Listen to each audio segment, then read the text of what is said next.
Sabe aquela sensação chata que não passa, de que você perdeu alguma coisa, mas você nem sabe direito o que é? Ou então aquela insatisfação constante que não vai embora? Ou então aquela incapacidade de sair do piloto automático? Ou até mesmo aquela impaciência para lidar com as coisas, com as tarefas, ou até mesmo com as pessoas? Tudo isso são sinais, não de um fracasso, mas sim de uma crise de sentido. Para quem não me conhece, meu nome é Henry Wolf, seja bem-vindo. Aqui nesse canal procuro compartilhar conteúdos que podem nos ajudar a justamente criar uma vida com mais sentido, com mais significado, uma vida em que em cada um desses dias dessa vida nós possamos sentir que estamos fazendo o que deveríamos fazer. E tudo isso vai nos preenchendo com uma saúde mental, com bem-estar que pode não somente beneficiar a nós mesmos, mas também aqueles que estão ao nosso redor, ou seja, a sociedade.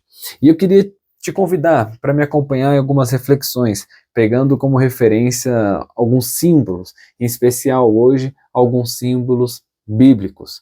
Por exemplo, nós sabemos que na Bíblia tem uma passagem que diz que para vinhos novos são necessários odres novos.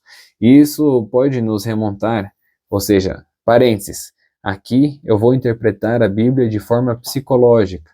Eu vou me abster do sentido teológico ou mesmo espiritual, porque eu sou psicólogo, então minha função é me manter na parte da psicologia, tudo bem?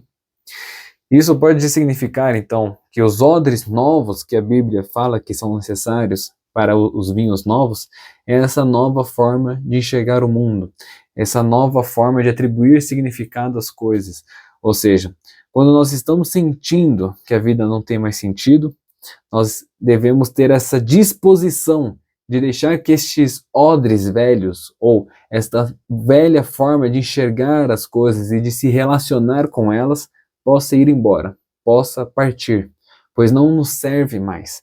A nossa alma ou a nossa vida está nos chamando para algo mais profundo. Esse desconforto que eu mencionei no começo do vídeo pode ser então interpretado como um convite para criar estes odres novos. Então, se a gente pega alguma outra referência também da Bíblia, como no caso de Moisés, por exemplo, onde ele está naquele processo de resgatar o povo de Israel do Egito para levar até a terra prometida. E então se passa pelo deserto, assim como vão ter inúmeras outras passagens pelo deserto. Simbolicamente, podemos interpretar que o deserto representa esses momentos em que nós estamos aqui, estamos vivos, mas não sabendo para onde vamos. Ou seja, estamos mais no modo de sobrevivência do que de fato sentido. Porque quando eu falo que a vida perdeu sentido, eu gosto de pensar em sentido como uma palavra que significa duas coisas ao mesmo tempo. Tanto o sentido de direção, como por exemplo, estou apontando nesse sentido agora, no seu sentido, ou seja, nessa direção, ou também em sentido de significado, algo que nos preenche. Quando eu pergunto, por exemplo, se está fazendo sentido o que eu estou falando para você nesse momento. Ou seja, você está captando o significado das minhas palavras. Então, muitas vezes nossa vida perde o sentido. Tanta direção, eu não sei mais para onde eu tenho que ir, qual que é o norte que eu devo perseguir nesse momento, como também essa sensação de significado, esse preenchimento de satisfação ou de sentir que está fazendo a coisa que deveria fazer, com uma certa convicção interior. Então, muitas vezes estamos nesses desertos. E isso pode ser, então, interpretado nas diferentes passagens bíblicas que se passam no deserto. Mas sabe o interessante? É que enquanto Moisés guiava aquele povo para aquela terra prometida, chegava um momento em que aquele povo, que sabia que estava sendo guiado para a sua salvação, pois eles estavam sendo libertados de uma escravidão severa dos egípcios, chegam a cogitar querer voltar.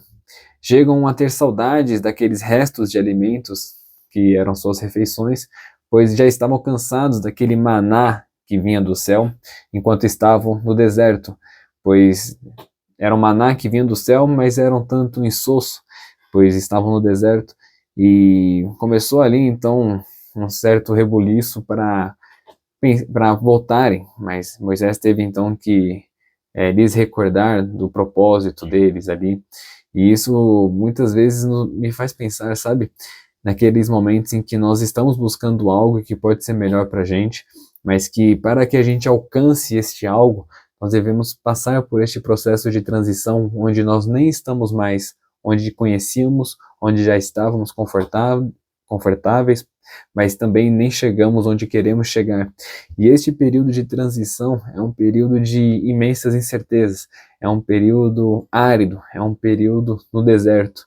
E enquanto estamos atravessando, por não saber se estamos chegando perto ou se estamos indo na direção oposta, pois é tudo muito mais obscuro do que naquela região que já conhecíamos, podemos começar a cogitar desistir do nosso objetivo, do nosso propósito.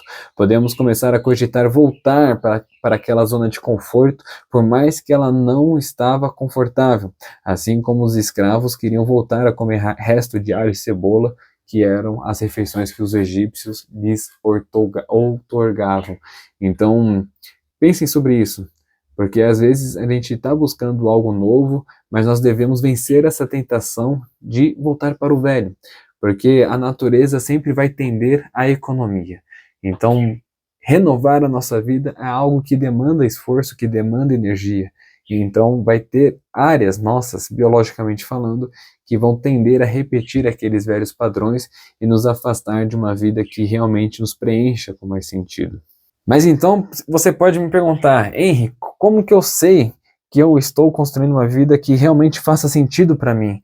Porque o que a gente mais percebe nesse jogo aqui chamado vida é que não tem como a gente pegar o sentido de outra pessoa e colocar na gente.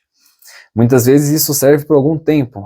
Eu me espelho naquela pessoa, naquele influencer, naquele atleta, naquele político, e eu tento seguir, né, tudo as diretrizes que ele difunde, mas chega um momento em que aquilo fica apertado, porque a nossa alma ela não se satisfaz com uma constante imitação. Chega um momento que isso fica insatisfatório e a gente começa a sentir esse incômodo que na verdade é um convite, um chamado para que nós construamos um sentido mais particular, um sentido que corresponda mais com a sua alma e não com a alma de fulano de tal. Para isso, então, nós precisamos ser fiéis a essa nossa alma. Precisamos ser sinceros conosco mesmos. Precisamos nos aproximar mais de nós mesmos, porque o que mais fazemos hoje em dia é nos afastar de nós mesmos. Estamos sempre distraídos com o mundo, com as pessoas, com as coisas e distantes de nós mesmos. Então fica mais difícil de ouvir esta voz da nossa alma.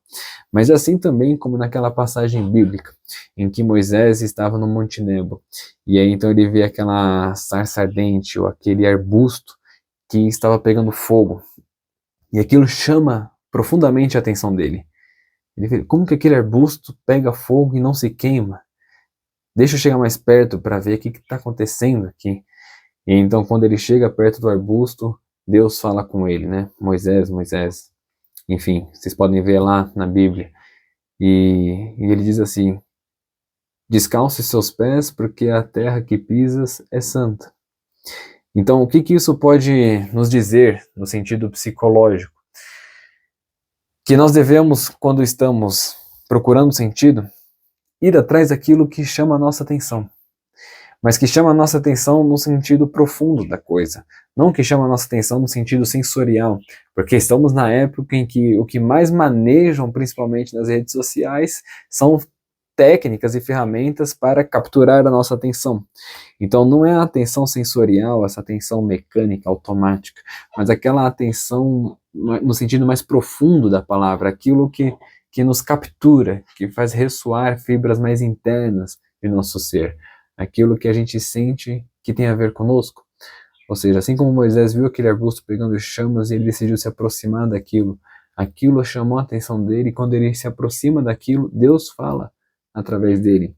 Ou seja, algo que nos conecte com isso que é maior do que nós. Que nem eu disse, eu sou psicólogo, não um teólogo, então não vou entrar no mérito espiritual da coisa, e sim psicológico. O que pode ser entendido com essa passagem da conexão ou do contato de Moisés com Deus através desse arbusto que pega fogo e não se queima?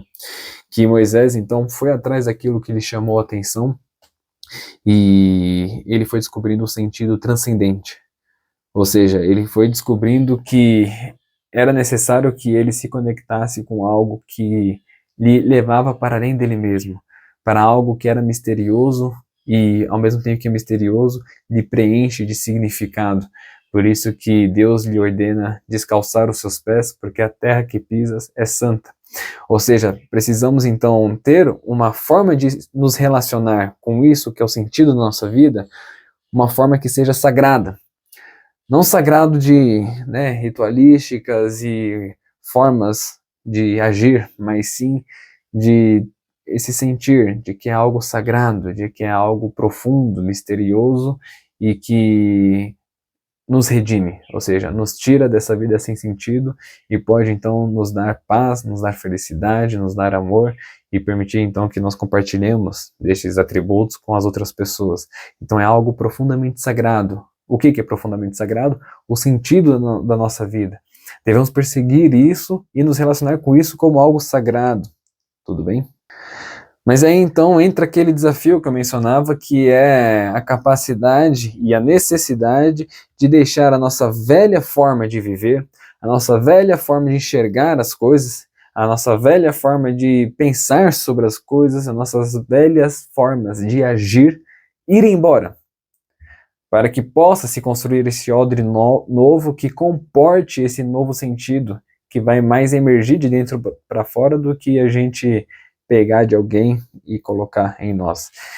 E para que a gente consiga fazer isso, que é deixar o velho morrer, para que o novo nasça, a gente precisa ter uma plasticidade cognitiva, porque nós vamos ter uma tentação natural, que nem eu dizia, a repetir o que nós já estamos acostumados a fazer. Os hábitos estão aí encrostados na nossa biologia e é muito difícil mudar, mas não impossível.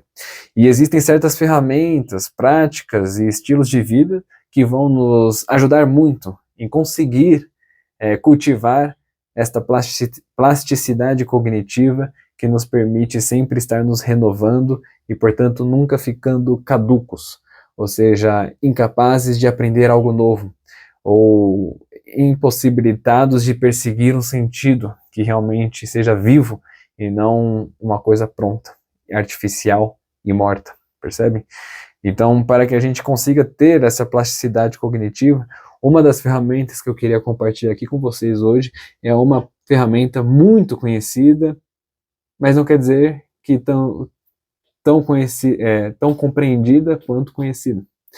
Em outras palavras, muito conhecida e pouco compreendida, porque é muito milenar. Todas as sociedades e culturas tiveram seus registros sobre isso, que se chama meditação.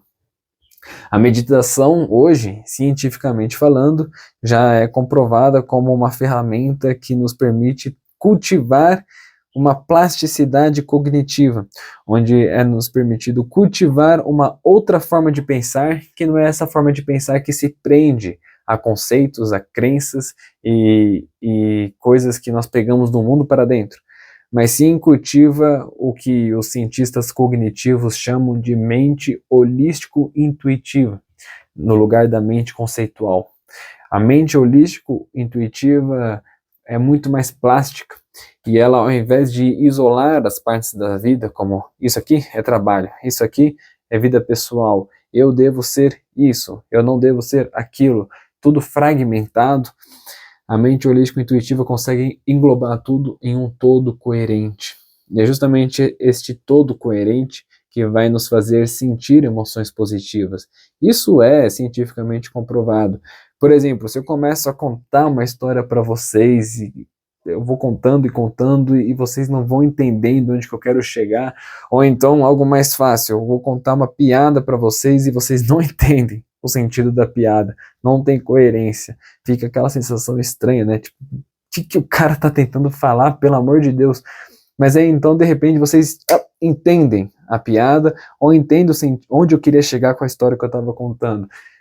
Se vocês perceberem, nesse momento vocês vão ter uma emoção positiva, num grau maior ou menor, porque a coerência nos faz ter emoções positivas.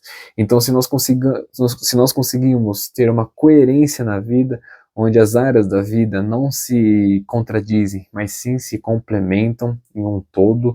Nós vamos conseguir cultivar muito mais emoções positivas, que vão fazer com que essa grande sopa orgânica aqui fique muito mais disposta a ter um estilo de vida mais saudável, uma qualidade de vida muito superior. Então a meditação pode ser a mindfulness, pode ser alguma tradição oriental, ocidental, enfim, a meditação é praticada todos os dias, onde a gente sai dessa forma automática de pensar, paramos por um momento. Simples, não precisam pegar fórmulas prontas, se isolar na montanha, sentar em flor de lótus ou de perna de índio e acender o incenso, não. Aqui agora, terminando esse vídeo, vocês podem, ao invés de passar para o próximo vídeo, fazer o que vocês estão pretendendo fazer, ou o que der na telha, parar alguns segundos, fechar os olhos para ajudar a concentrar, ou se não se sentir confortável, fique de olho aberto, tudo bem, mas sinta o seu corpo, cada uma das partes do seu corpo, cada um dos músculos, e vá permitindo que todas essas partes e músculos do corpo relaxem, se distensionem completamente. Vai direcionando a sua atenção para a sua respiração, e vai tirando, portanto, a atenção destes pulos de pensamentos em outros pensamentos de forma incessante. Vai ancorando a sua atenção aqui e agora, através da respiração, ou através do sentir do pulsar do seu coração, e vá percebendo como o espaço entre um pensamento e outro vai aumentando, e que junto com este espaço entre um pensamento e outro surge uma lucidez maior, uma clareza maior. É essa clareza que nós queremos cultivar, permitir que ela brote e se expanda, e vá cultivando isso, vá sentindo isso, vá se entregando a isso, e permitindo se unir a isso, que é uma forma de pensar que é sua própria, mas que você não tem usado nos últimos anos, ou até mesmo na sua vida inteira. Mas ela é muito propícia para te ajudar a alcançar tudo aquilo que nós estamos comentando aqui hoje. Então faça isso por alguns minutos hoje, amanhã, de manhã ao acordar, antes de dormir, e aos poucos você vai cultivando uma plasticidade cognitiva, que ao mesmo tempo vai te permitir ter mais lucidez para perceber onde está o seu arbusto em chamas, aquilo que faz sentido para você, como também vai lhe permitindo ter mais condições de deixar o velho ir embora e você conseguir se liberar de velhos padrões de comportamento que não fazem mais sentido para você. Tudo bem? Então, se esse vídeo fez sentido para você, compartilhe com aquela pessoa que também pode se beneficiar dele e se inscreve se você ainda não se inscreveu para não perder os próximos conteúdos. Um grande abraço e até a próxima.